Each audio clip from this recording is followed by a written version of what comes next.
Outdoor music festivals have become big. Events like V and Latitude get really big crowds, but it used to be very, very different. Comedian and festival fan Karl has been summoning the spirit of free love and been finding out how they're trying to make it happen all over again right here in Northamptonshire. Well, by the way, there's a bit of nudity as well. Look at that, beautiful, isn't it? Beautiful valley, a rainbow, pouring with rain. This is the kind of conditions I'm used to at festivals. You had 20,000 people in the field, add some mud and beer, you've got yourself a great British festival. I've been to countless festivals over the last 18 years. I've suffered sunburn and been caked with mud on the same day. And of course, I bought a stupid hat. But now, festivals today are a big business. There's no free love or free anything. But back in the 1970s, things were very different. Clothes and even waxing were an optional extra. Festivals reflected a tide of permissiveness long before the days of rules and regulations. You could see a naked man one moment and dance round a maypole the next, all without even having to visit Diss. Norfolk and Suffolk were the birthplace of these alternative fairs. It was here in Barsham in Suffolk in 1972 that a group of friends got together in the local pub, so often the way, and decided to start the Barsham Fairs. Inspired by the medieval tradition of singing, dancing and wassailing on the village green, the fairs mushroomed magically to other parts of the region over the following 10 years, becoming synonymous with the East Anglian summer. In the long, hot summer of 1976, the Barsham Fairs became too big for their idealistic roots. Instead, smaller, funkier offshoots sprung up, known collectively as Albion Fairs. Veteran performance artist and fellow silly hat wearer Bruce Lacey was a regular on the Albion circuit. You had all these different East Anglian tribes that were all coming together. We'd all been isolated in different parts of East Anglia. And it was really a wonderful means of communication and transference of ideas. But a lot of these people, they were based in London, very metropolitan centre. Was their kind of involvement in the fairs a harkening back, a yearning to come back to Mother Nature? There were books on being self-sufficient and growing your own food. So people came up from London, they bought a little farm or a cottage, they'd have goats. I had goats when I first came. They'd have horses and carts, and they would really be much more in touch with the land than people born and bred here. Born and bred, who took it for granted, I guess. Bruce had been a successful artist in London, working with the Goons and my hero Spike Milligan. And like the RSC, he created robotic actors before moving back to Norfolk. Bruce is a child of nature because, like nature, he abhors a vacuum, and his house has become a museum of bizarre delights. This is my bedroom, which I call the tribal chief's bedroom. Oh, wow. So this was very much, looking around, the kind of spirit you wanted to bring to the fairs, wasn't it, Bruce? Yes, all the fairs had their own themes, and really marvellous themes. Aerial fair, fire fair, moon fair, earth fair. But I felt it was essential to capture the heart and the spirit of the fair. I decided to go back to the roots of what I felt the fairs were all about. Bruce's blend of experimental performance art and bare-faced cheek found somewhat bewildered audiences at the Albion Fairs. They don't know what on earth is going on because I'm not using any words. I'm just going through things silently, you know. My wife had just left me. I had no longer a woman in my life, and she'd been my sort of goddess, my fairy princess.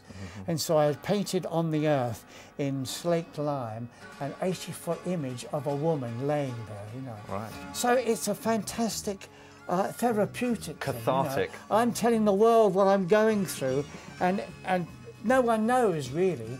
Yes. So do you think that that kind of ritualistic thing, that sense of being connected with the earth is something that's missing from modern day festivals? I mean, festivals are very corporate now, the kind of festivals I go to, and you very rarely see that kind of thing. Yes, there is this spiritual element that's sort of lacking in it, you know.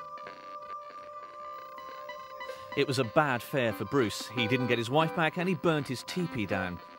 Health and safety rules might have been more relaxed then, but as the fairs became more commercial, the purists became more extreme.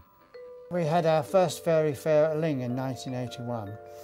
No vehicles on the site, no electricity, no tents and things made out with metal rods going through. It was all very Everything ethnic. had to come from nature. In fact, I took a film of it, And I had to get permission from the committee because the camera used little batteries, Super 8 camera, because that was electricity. It was that, you were being that precise about it? That precise about it, yes, that's right. Bruce and I meet another Albion stalwart, Paddy Fletcher, at the site of the Ling Fairs in Norfolk. Following in the footsteps of Bruce's film and resembling a Last of the Summer Wine tribute band, we climb the hill to find Albion's Shangri-La. Yeah, we had steps cut in here. Paddy had a theatre group called Incubus, who ad-libbed and drank their way round the Albion festivals, bringing chaos and mayhem, the likes of which had never been seen before. Paddy's hair is gone, and as you can see, so have most of his memories.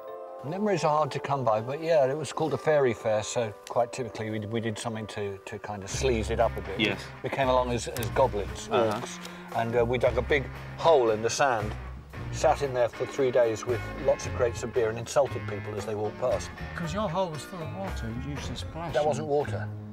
No!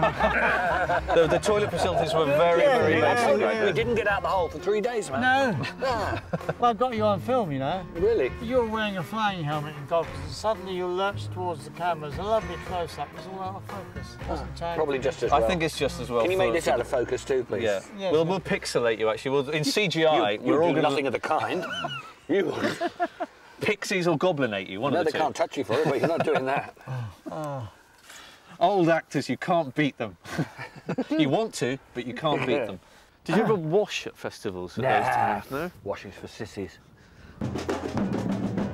So goodbye bad personal hygiene, goodbye goblins, and hello real world. Today's festival goer is more streetwise. Look, there's Amy Winehouse. This is the Shambhala Festival in Northamptonshire, which, contrary to other ones in the east, Latitude and V to name but two, likes to think it continues some of the traditions of the Albion Fairs. The ethos behind Shambhala is really that you can put on an amazing event without having loads of corporate involvement, advertising, sponsorship, pandering to those kind of pressures. I think a lot of people in my generation have got a lot of the hippie ethos, but maybe with a bit more realism and a bit more sensibilities, and instead of it being maybe slightly chaotic and ill thought out, it's actually a really, really slick operation. Shambhala may not have the support of modern commercial sponsors, but it is underpinned by good old-fashioned business sense. Things like this take money, you know, you have to, pay a little bit over the odds for beer and for food and things like that, and, you do spend a lot of money at these places, but if you didn't, then it wouldn't happen, and that would be a crying shame, so, I don't mind. Hopefully one day we will make a living out of this. Hopefully this year we've sold out. As long as we haven't overspent on the weekend, we should be able to pay for the roof over our heads for the next year. Punters may part with their inhibitions like they did at the Albion Fairs, but they also part with hard cash too. Today's free expression comes with a price tag, a hologram ticket and a wristband. It is a shame that salsa dancing has replaced the maypole, but in today's health and safety conscious world, maybe it is a good thing we don't get naked men rolling in straw and playing with fire in front of children anymore. I had an idea at that time that it would change the world, really, that we living this sort of life, our children would carry it on and their children, and everything would change. And then Margaret Thatcher came in and ruined the whole thing, Ain't that the truth?